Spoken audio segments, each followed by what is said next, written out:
ఈ స్క్రీన్ మీద చూశారుగా, ఎంబీబీఎస్ సీట్లు ప్రైవేట్ కాలేజీలో 85 to 90%, అదేవిధంగా ప్రభుత్వ కాలేజీలో 10 to 15% మాత్రమే ఎంబీబీఎస్ సీట్లు వస్తాయి. అదే ఎందుకు? న్యూస్ పేపర్లో చూస్తుంటాం, గవర్నమెంట్ కాలేజీలో చదివిన పేద విద్యార్థి ఎంబీబీఎస్ సీటు వచ్చింది అంటే చుక్కల్లో చంద్రుడిలాగా.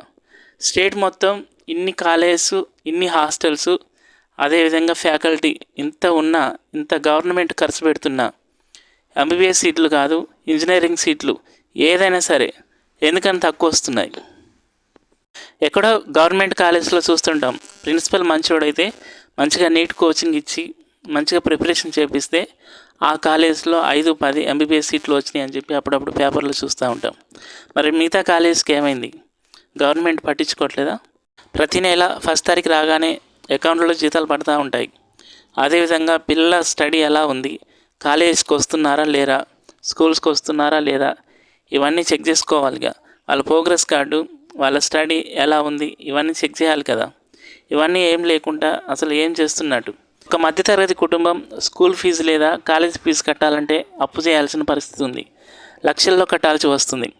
ఈ స్కూల్ ఫీజు కట్టలేని పేద విద్యార్థుల తల్లిదండ్రులు ఆ పిల్లలను 4th క్లాస్ అయిపోగానే హాస్టల్స్లో వేస్తున్నారు.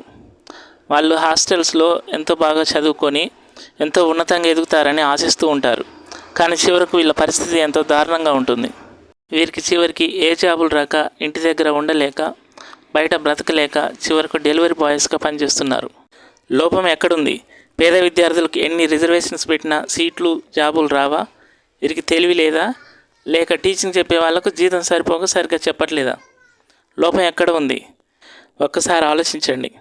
మన పిల్లల భవిష్యత్తు మన చేతుల్లోనే ఉంటుంది. ఎటు పోతుంది నా దేశం, ఎటు వెళ్తుంది నా భారతదేశం?